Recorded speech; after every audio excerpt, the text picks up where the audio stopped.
Jessica recently talked with an expert on that topic, and here is that conversation.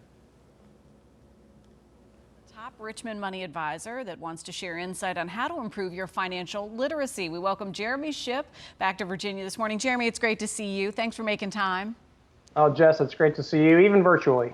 Yes, even virtually. Well, we're all having to get used to that. That's what you were suggesting before we got started this morning. That's the way to interact, and this is the month to do it. April is Financial Literacy Month. It really is, and it's, I think, never more important time to have a good understanding around financial literacy than in the current environment in which we find ourselves. What does that mean? Does this mean starting from square one, from building if you already have a basic knowledge? What does that financial literacy mean to you, Jeremy? To me, it really means how can we kind of control the environment around our money to get the most out of it? How can we make our dollars work for us as efficiently as possible? So getting back to basics, I'm a football guy, so blocking and tackling, that's what makes sense to me. So let's get back to the basics and have a good, clear foundation before we start building and getting a little bit more complicated. You know, this can be as basic as paying bills, saving money, understanding the basics of loans, credit cards, credit scores. And while a lot of folks say, no, thank you, those are the building blocks to have some stability going forward in life, even if you're starting fresh today, even if you're taking the plunge now. Yeah, there are a lot of different aspects. I think in the current environment, the old adage of cash is king is really important to take to heart at this point. And when I'm saying cash, I don't mean greenbacks under the mattress. I mean cash in the bank, like checking, savings, that type of thing.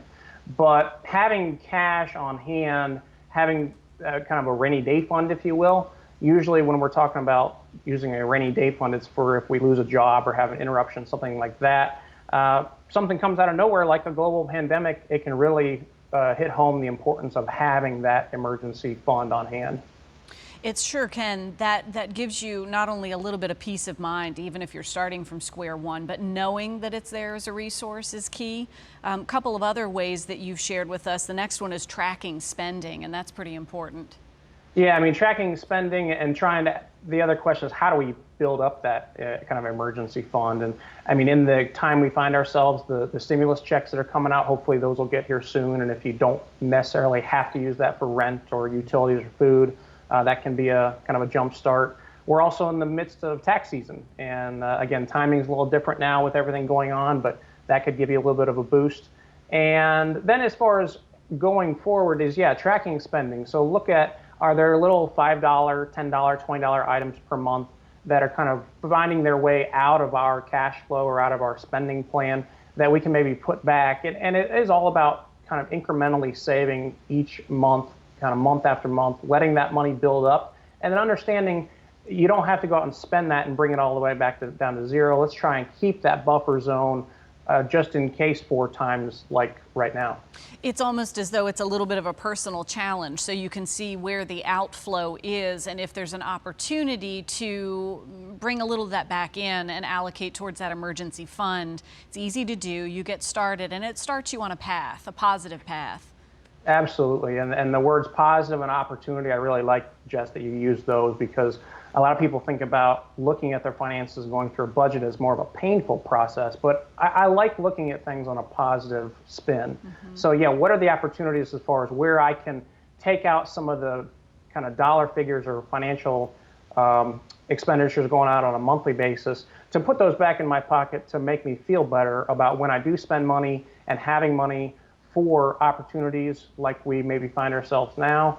As markets go up and down, I mean, you would like to have cash on hand when the market is down here to be able to buy in at that point. So yeah, using that as an opportunity to kind of look through things is going to really go a long way. And making sure you have access to your capital is the other point around cash. What does that mean in layman's terms, access to your capital? I think the clearest example of that is understanding home equity and understanding that cash in the bank is very, very different than having cash in the walls of your home in the form of home equity. Now, home equity is great. A lot of people, it makes them feel good. It looks good on their own personal balance sheet, but you really can't get to that money. I mean, you don't have the control over when, how much, and even if you can get that money out. It's up to a bank. And in times like this, a lot of times the bank is not very willing to give you access to that equity in the form of a loan. So, I mean, if you don't have if you lost your job, the bank probably is going to give you a loan because they want to make sure they can get paid back on a predictable manner. If you just retired, a lot of times they can be a little bit more hesitant to loan again because you don't have your job anymore. So having the money outside of the walls of your house in a place that you can access it is going to go a lot further for you as far as providing some of that freedom as peace of mind in these types of times, because again, you have access to your cash, and that's even more powerful than just having the numbers look good on a balance sheet. Often, I guess we may hear it referenced as keeping things somewhat liquid, right? They're quick access and quick to get to. We have about 30 seconds left. You also suggest using a balanced and disciplined approach, right? Stay the course, and then seek out the advice of an expert when you have questions. Exactly. So from a balanced and disciplined approach, let's not have all of our money trying to go the way of the hare. I like to think of the hare and the tortoise, where the hare is your money going up and down, up and down. The tortoise is more of a slow, steady incline. If we have all of our money over here and the market drops, that is really stressful. That can really hurt us. Having money in both places, we can weather those storms when our hare money, if you will, drops through the floor. And then it's really confusing, especially nowadays. There's plenty of professional financial entertainers on TV telling us this, that, and the other, what we should be doing with our money. So don't be afraid of hiring a financial fiduciary, an expert to come in, help you understand what, when, and why you're saving that money. That's going to help you understand where you should balance and put your funds to make sure you can stay on the straight and narrow path when it comes to investing for retirement. Great insights. And you don't have to be wealthy or earn a ton of money to have this conversation, to get that solid financial foundation going. So thanks for sharing some insight, Jeremy. Appreciate it. Thanks as always, Jess. Good to see you. I love it. The hair money, I guess you want to make sure that you have plenty of money in there so you aren't pulling your own hair out when it's not there.